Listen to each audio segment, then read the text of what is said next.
Hey, everybody. Moriah Day here, Executive Director of the Kansas State Rifle Association, joined today by our Kansas Attorney General, Kris Kobach. Welcome, Kris. Great to meet you. Thank you.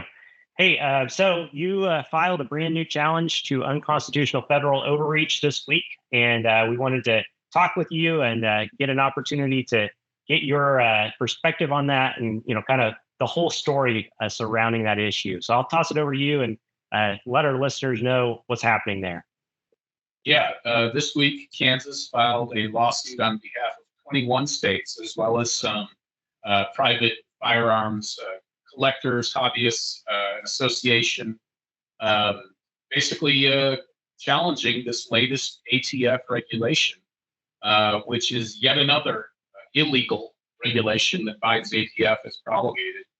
And this one is really, in many ways, the most sweeping of all. We've seen their pistol brace rule, and we've seen their bump stock rule, which will certainly harm and violate the constitutional rights of many, many Americans. But this one probably has the potential to restrict the rights of the greatest number of people. This rule is one that redefines what it is to be in the business, engaged in the business of dealing firearms. And we knew this was coming.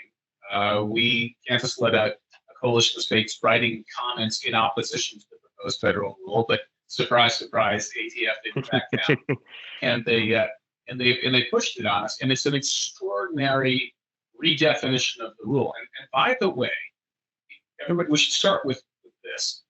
Only Congress gets to define terms like this, the term engaged in the business of dealing firearms, because Congress has to decide who is required to get an FFL to deal firearms. And it has long been a well-established definition that occasional sales by individuals who are not dealing in firearms for a living or dealing repetitively like a store does in firearms are not, we don't have to get an FFL. We don't have to do background checks on one another. But what this really is an effort to close the so-called gun show loophole that the anti-gun left has been screaming about for more than a decade.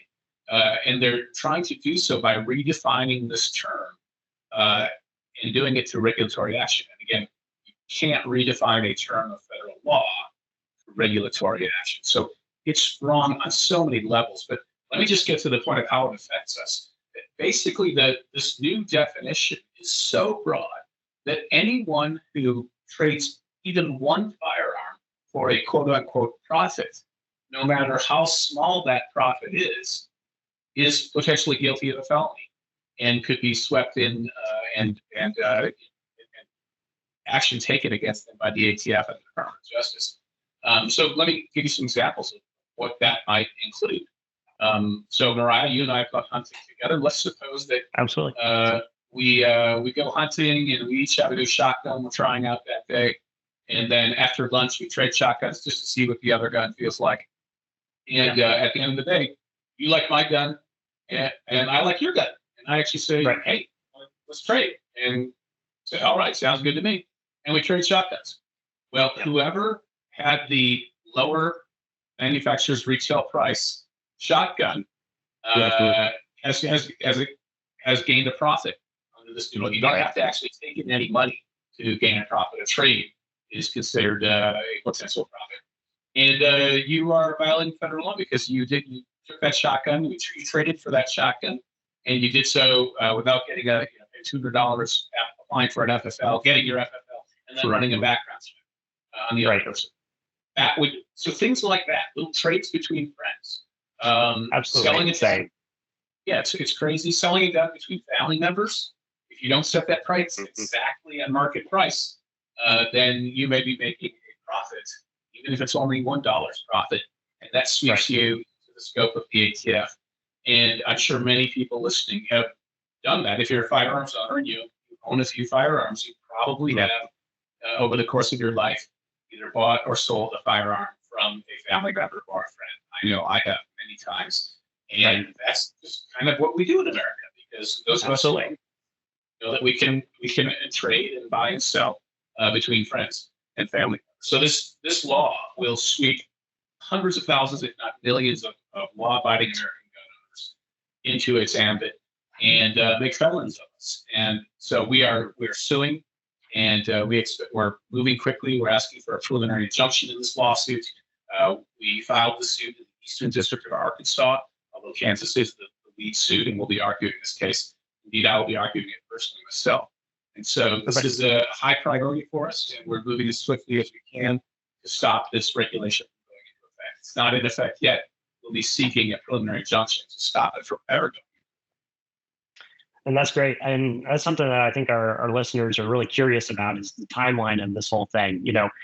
When the actual final rule goes into effect, when, we're likely to see some sort of resolution to this case, in the short term, and then obviously more long term as well, assuming that, this case, like many others, will last a while and go through various levels of the courts and, that kind of thing. I think our listeners, our supporters are very curious about that. I think that helps answer their questions quite a bit. Something that I noticed when I was reading through the actual filing, which will be available on our website, kansasrifle.org, was the fact that Congress has taken action, specific action in the past to define these terms in one way or another. And various laws passed by Congress in the past have either specifically defined certain things or specifically avoided defining certain things. You want to elaborate a little bit more about that, and then also, maybe the hypocrisy from some, especially our president, who took one position on this type of thing years ago and then has changed course in recent time.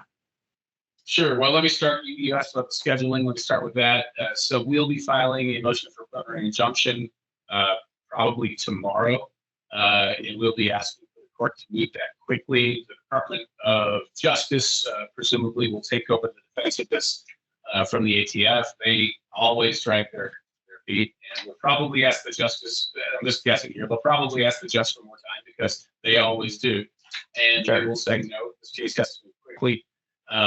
If it moves at a normal pace, the Department of Justice would have 2 weeks to respond to our motion for a preliminary injunction. We would have a week after that to reply to their response.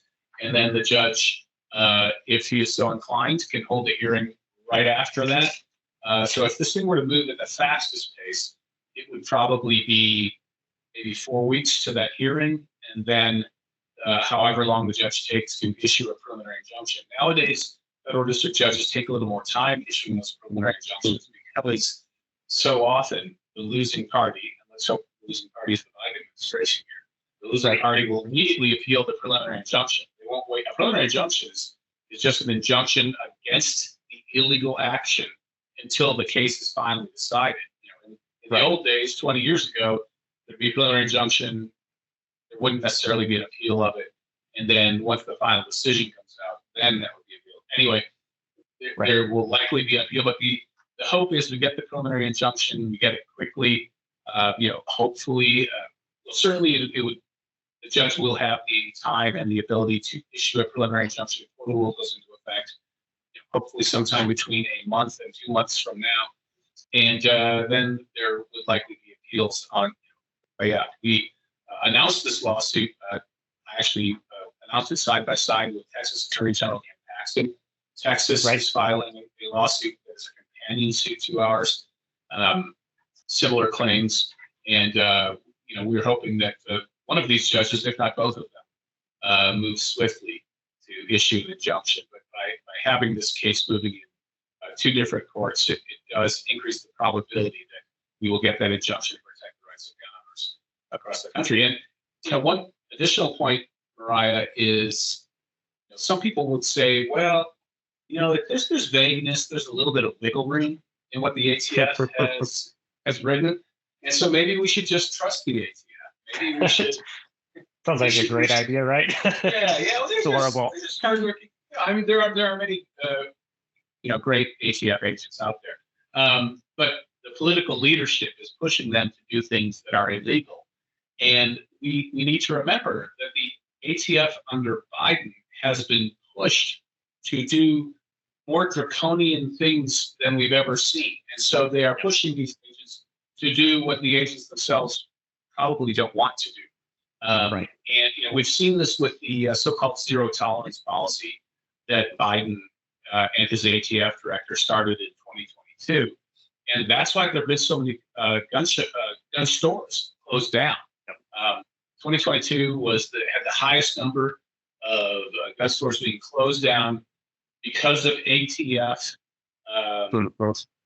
findings of violations. It's right. In like a 15-year period. Texas had the greatest number of gun shops closed. It was 11. Kansas is in second place with 8, which per capita, we're the ones being hit even worse than Texas is. And, absolutely. That's one of the reasons why Kansas and Texas were standing shoulder to shoulder with this, because both of our states have strong pro-Second Amendment gun cultures. We have a huge percentage of our population that enjoys and practices the right to keep and bear arms. And so, the ATF has been going very aggressively in these gun stores. Things that in the past would have been, there's just paperwork errors, the recording errors. Right. And in the past, that might have been a review of the documents by ATF, a few friendly phone calls, correct the documents, and everything's good. Now ATF is taking away the FFL from the gun store, taking it out of business. So we should understand that the ATF is behaving very aggressively, and that's why we are not going to be trusting the ATF to redefine law and then beyond that to apply the law against innocent, law-abiding Americans all across this country. I think that's really important. A great point you make there, because as the state firearm organization, the Kansas State Rifle Association hears from firearm dealers across the state as they're getting investigated, as they get shut down by the ATF. And it's just insane, the sheer number today compared to a few years ago. Like you said, clerical errors, simple mistakes that people make. We're all human, and we all make those types of mistakes.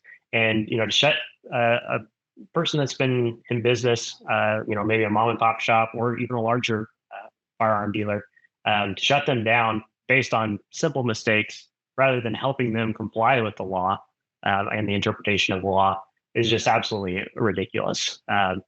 Trusting an agency like that is crazy. And imagine in the brave new world of Biden's rule, if it were to go into it, right? Billions, hundreds of thousands of Americans, if they want to continue trading firearms on an occasional basis, would be compliant to get an FFL. And none of us is going to do that. That's not what we're likely to do just so we can occasionally buy or sell a firearm from a friend or family. Right. Yeah, it just makes absolutely no sense. And just the sheer burden that places on individuals who want to be law-abiding citizens is, it's just such a heavy burden to place on them. And who knows if those individuals would even get approved for an FFL if they applied. It's a long enough process to get get approval for a tax stamp on a suppressor or other common items. I can't imagine the waiting period that they would force on law-abiding gun owners who just want to trade a firearm or sell one to a neighbor or something like that. And not only is what the ATF's doing is it contrary to federal statute. We point out in our complaint that it is they're twisting the definition of engaged in the business of selling firearms so that it encompasses things that Congress clearly intended to exclude when Congress wrote the definition. Right. They're also violating our Second Amendment rights. We've been blessed as a country to have a few recent really good Supreme Court decisions upholding our Second Amendment rights. Heller and Bruin being the two most important. And so we, under the Bruin precedent, they would have to say the ATF in defending this law and the DOJ, which of course is the parent agency of the ATF, they would have to show that this is consistent with the traditions of this country at the time the Second Amendment was drafted and ratified in the 1780s and 90s. There is no regulation or practice back then that would in any way hamper or impede or regulate the trading and selling of firearms between ordinary individuals. In fact, the opposite is the case. Right. The United States became the United States by successfully defeating the British. And we would not have been able to defeat the British if Americans could not trade firearms between one another. Indeed, in 1774, as things were heating up, King George III shut down all firearms imports into the colonies. Our ability to disseminate firearms among private citizens is what allowed us to win the War of Independence with England. So there's nothing that the DOJ can find. Indeed, when that point was made in some of the comments before the regulation was finalized, that the federal bureaucracy has an obligation to answer these comments, and they couldn't come up with an example that was even close to what the ATF. So we're very confident that not only will we be able to show that this regulation is in violation of the law by conflicting with the statutory definition, it's also in violation of the Second Amendment. The right to keep and bear arms means very little if you can't acquire those arms in the first place. Absolutely. Absolutely. Yeah. Well, I'd encourage everybody to go to kansasrifle.org and read the complaint themselves. There's some really interesting history in there, some background going all the way back to Paul Revere's ride and even farther back from there. So I'd encourage people to go read it and also, follow updates that we'll post on our website, on social media, various channels, and then to follow you as well. So they can find you on Facebook, Twitter, all over the place, YouTube, Instagram, and your website as well. If you want to get updates, we'll of course try to keep you and KSRA posted on what's going on in Moriah. But these court cases hopefully will move very quickly, and so people can certainly follow on my accounts, whether they be kriskobach.com or on X, Kris Kobach 1787. Important year. The year the Constitution was drafted. Of course, the Second Amendment was drafted shortly thereafter as part of the Bill of Rights. So, please follow us if you want to keep up to date. There will probably be press coverage of this lawsuit because of its importance. So, it shouldn't be too hard to keep track of what's going on in this. But rest assured, we will be pressing the courts and the Department of Justice to move as quickly as possible so that we can get an answer from the courts as soon as possible. Perfect. Great. Well, with that, do you have any other final thoughts to leave our listeners with, or anything else from your end? Well, I love it. Absolutely. Absolutely. Right. Thank you, Attorney General Kris Kobach, for joining us today. And thank you to everybody out there watching. Stay up to date, and we'll talk to you next time. Thanks. Take care.